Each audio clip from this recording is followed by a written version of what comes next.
បាទជំរាបសួរពុកម៉ែបងប្អូនជាកសិករទាំងអស់គ្នាថ្ងៃនេះហើយចូលមកឃ្លាំងហើយស្រូតចូលតែល្ងាចបន្តិចហើយប្រញាប់ចេញវីដេអូចែកជូនពុកម៉ែបងប្អូនទស្សនាបងប្អូនណាដោយសារមានដំណឹងមិនទាន់បងប្អូនដំណឹងមិនទាន់មែនតែនហ្មងណាដោយសារប្រហែលថ្ងៃមុនខ្ញុំប្រាប់បងប្អូនថាកម្មវិធីបងរំលោះគូបតាជាមួយ KLC នៅក្នុងខែ5នេះ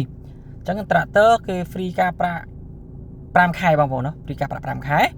អញ្ចឹងឥឡូវនេះអត់ទេទាំងត្រាក់ទ័រទាំងម៉ាស៊ីនច្រូតគេថែម2ខែទៀតអញ្ចឹងគេស្ដីសម្រាប់គេចេញមកបន្ទាន់តែម្ដង free ការប្រាក់7ខែបងប្អូនចោលការប្រាក់7ខែហើយយើងអត់ដឹងថាមេគាត់គិតអីដែរប្រធានគាត់អង្គុយអីនឹកឃើញមិនទេនេះអង្គុយនឹកឃើញបើកាលខែមុនខែ4 free ការប្រាក់5ខែហើយទូរស័ព្ទមួយគ្រឿងតខែ5មុនដំបូងប្រហែលថ្ងៃមុននេះចេញមក free ការប្រាក់តែ5ខែទេសម្រាប់ត្រាក់ទ័រអត់មានអីផ្សេងទេឥឡូវនេះសង្ស័លមីងចេះស្ដីសម្រាប់តែល្ងាចត្រាក់ទ័រស៊េរី M 60ខ្សែនិង M62 ខ្សែតែពីប្រភេទនេះណាបងប្អូនណា M60 ខ្សែនិង M62 ខ្សែទទួលបានការចោលការប្រាក់រហូតដល់7ខែបងប្អូនអត់យកការប្រាក់7ខែបងប្អូនណាអញ្ចឹងពងពាក់បងប្អូនជួយចែកម្លែកព័ត៌មានបន្តសម្រាប់អ្នកដែលចង់បានត្រាក់ទ័រពីប្រភេទនេះក្នុងខែនេះបងប្អូនណាអញ្ចឹងយើងចោលចង់បាន7ខែបងប្អូនណាកុំឲ្យខកខានអាកាសល្អមកដល់ហើយកម្រមានណាបងប្អូន7ខែនេះតាំងមុនធ្លាប់តែមានតែ4ខែ3ខែ5ខែដែរឥឡូវលោដល់7ហើយអញ្ចឹងបងប្អូន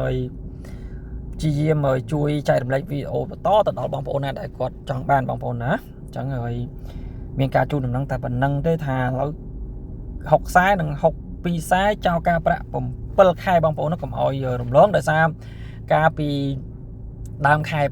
5មានអ្នកកក់មួយគ្រឿង2គ្រឿងអញ្ចឹងទៅហើយគាត់ថាហេការប្រមូលសិនខែ4ចោលការប្រាក់5ខែហើយឲ្យទូរស័ព្ទមួយគ្រឿងឥឡូវ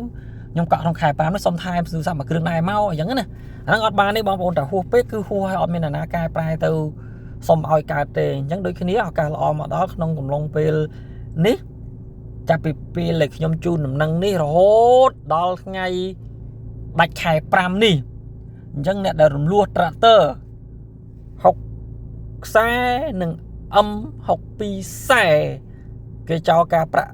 7ខែបងប្អូនណាអញ្ចឹងមានតែប៉ុណ្្នឹងទេសូមអរគុណចែកចាយព័ត៌មានបន្តផងបងប្អូនណាអរគុណមានការងារអីអាចទាក់ទងមកខ្ញុំបានអរគុណ